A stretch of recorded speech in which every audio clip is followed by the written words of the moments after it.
అందరికీ నమస్కారం. నా పేరు డాక్టర్ ఆడారి కిషోర్ కుమార్. ఒక సామాన్య మధ్య తరగతి కుటుంబం నుంచి వచ్చినటువంటి వ్యక్తిగా గత 25 సంవత్సరాల నుంచి నేను ఎన్నో సమాజంలో ఉన్నటువంటి దిద్దుబాట్లు, సరిదిద్దుబాట్లు, ఎన్నో కార్యక్రమాలు నేను చూసి ఉన్నాను. ఎన్నో ఉద్యమాల రూపకల్పన చేసి ఉన్నాను. కానీ ఈరోజు నేను నా యొక్క ప్రయాణంలో నేను చూసినటువంటి మజిలీలో ప్రతి ఒక్క వ్యక్తిలో ఒక రుగ్మత, ఒక వ్యాధిలా, ఒక భయంకరంగా ఉండేటువంటి విషయం ఏదైనా ఉందంటే వాళ్ళ యొక్క సమస్య, వారి సమస్యే వాళ్ళకి వ్యాధి.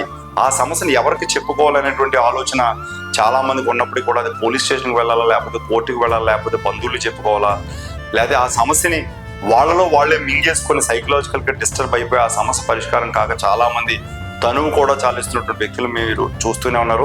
నేను ఎన్నో సమస్యల్ని చూసి కొద్దిమంది సమస్యల్లో నేను పాలు పంచుకోవడం జరిగింది. అందుకనే ఈ సమస్యల వలలో చిక్కుకున్నటువంటి చాలా మంది మిత్రులు, శ్రేయోభిలాషులు, చాలా మంది ప్రజలు, పౌరులు అందరూ కూడా ఉన్నారు. వీళ్ళందరి సమస్యల్ని ఖచ్చితంగా పరిష్కారం దిశగా ప్రయత్నం చేయటం కోసమే ఒక నిర్ణయం తీసుకున్నాం. ఆ యొక్క సమస్య పరిష్కారం దిశగా ఖచ్చితంగా సమస్య మీది, పరిష్కారం నాది అనేటువంటి ఆలోచనని నేను చేయటం జరిగింది. మీ అందరి కోసం నేను ఉంటాను. కలిపి నడుద్దాం.